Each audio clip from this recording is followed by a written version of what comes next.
Now, what if I told you that paying off your mortgage with your pension tax-free lump sum could actually end up shrinking your retirement income and even triggering a much bigger tax bill than you expected? Well, we're going to go through a few options to consider so you can see the full picture, because this is one of the most common questions people ask us as they near retirement, and it's also one of the biggest financial traps you could fall into. So in this video, we're going to unpack whether using your pension to clear your mortgage is a clever shortcut to peace of mind or a decision that could cost you dearly later. Now, this matters a lot because for most of us, the mortgage is the single biggest monthly outgoing. And imagine life without it though. No repayments, no lender breathing down your neck, just more freedom with your income. Wouldn't that be lovely? It does sound liberating, of course, but the decision is not nearly as simple as it first appears. And here's the twist. Whilst everybody talks about the comfort of owning your own home outright, almost nobody talks about how paying off that mortgage with your pension might leave you financially worse off. And before we dive in, I just want to ask you to stick around until the end, because there is one option that often gets overlooked. It can give you the freedom to pay off your mortgage without the tax sting and without crippling your retirement income too. So let's start with taxes, as that's often the first stumbling block. From the age of 55 rising to 57 in 2028, you can usually access most workplace and personal pensions. Under current rules, you can take up to 25% of your pension pot tax-free, but that is capped for very large pots at £268,275. Now, that's in line with the government's lump sum maximum allowance. That sounds generous, doesn't it? But here's the catch. Once you take more than the 25% tax-free lump sum, any additional amount you withdraw is taxed as income at your marginal rate. So suppose you still owe £100,000 on your mortgage. Your tax-free lump sum covers part of it, but you need another £50,000 to finish it off. That extra withdrawal could push you into a higher rate tax band, meaning a larger chunk will go untaxed before it even reaches you or your lender. Now, what looked like paying off your debt starts costing you a lot more than you expected, and that's actually a true point when you're accessing pensions generally. Be very careful on the amount of tax you pay. Suddenly, the money you thought was going to clear your debt has been eroded before it even reaches you. So the real question becomes, is it worth it if the taxman's going to take a big slice? Which brings us to the next part of the puzzle. The second factor is interest rates. Now, when mortgage rates are low, which I might argue they are now compared to certainly the 80s and 90s, leaving your money in your pension can often be the smarter play. Pensions are designed for long-term growth and they're invested in long-term investments. And over time, the returns are likely to outpace what you are paying on your mortgage in interest. However, when interest rates climb higher, the situation does become more complex. It may seem logical to clear a loan that is costing you more each month, but this isn't always the best option. Now, your pension could still grow faster than the cost of the debt, especially if markets recover strongly after a downturn. Additionally, many lenders impose limits on overpayments, or you might be repaying it early and pay a charge for that. For instance, they might allow you to overpay up to 10% of your mortgage balance without any penalties. That's generally each year. So exceeding this limit whilst locked into a fixed rate deal could certainly result in an early repayment charge ranging from 1% to 5% typically of the outstanding balance or of the amount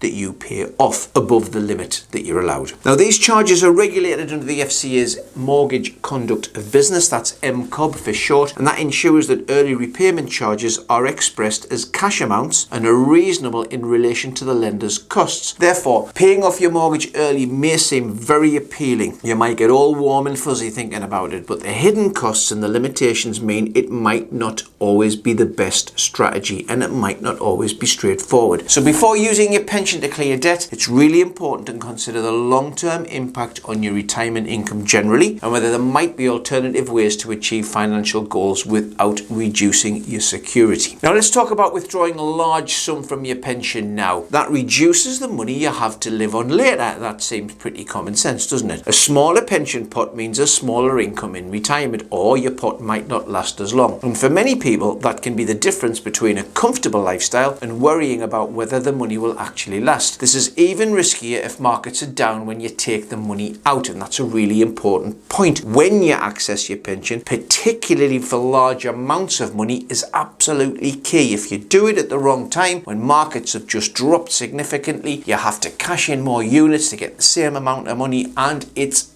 a bad idea. So selling investments at a low point locks in those losses, and it can accelerate the speed at which your pension runs dry. You could leave the money invested and your pot has a chance to recover, but withdraw it and the opportunity has disappeared. So think about what this really means. You get rid of the mortgage, yes, warm and fuzzy, but you might also get rid of several holidays, dinners out, or simply peace of mind that you will not outlive your savings. Which begs the question, is there another way to achieve the goal without sacrificing your retirement security? This is where many people overlook their options. If you want to pay off your mortgage, you do not have to raid your pension. Individual savings accounts, if you've got them, allow you to withdraw money tax-free, and that can be a far more efficient way to clear the debt. Historically, ISAs formed part of your estate for inheritance tax purposes, whilst pensions did not. That is changing, we expect. From April 2027, unused pensions and death benefits are expected to become liable to inheritance tax when it's calculated on your death. This announcement has not yet been written into law, but it does serve as a reminder that the tax landscape is always shifting. This is exactly why it pays to explore every option. Using an ISA or just cash, or in fact any other investment that is not pension related, or restructuring your repayments on your mortgage, or even timing withdrawals more carefully, could all achieve the same result without putting your retirement income at risk. And here's another option for you. Why don't you just continue with your mortgage payments but take a little bit extra out of your pension to cover it, which will basically avoid you taking a massive tax-free cash lump sum and long term could actually save you tax. And there is a third option. Why not consider switching to interest only for a period of time, and then when you need less income to live on, you could take the lump sum out then and pay the mortgage off. These are all different options that you can think about and consider before you actually decide. And a financial advisor can model how these choices play out over time so you can see the impact on your lifestyle, your long-term security, and overall your family's inheritance if you haven't spent it all, which you're quite entitled to do, by the way. Now, we haven't covered every single option and consideration today. There's just so much to think about, but there are other ways to manage your mortgage and protect your retirement income that are worth exploring without a doubt. So for instance, you could take smaller partial pension withdrawals that can help you avoid a huge tax hit. You can offset mortgage arrangements. You can use savings or ISAs to reduce interest. You've got phased pension withdrawals that can spread income and ease the tax impact.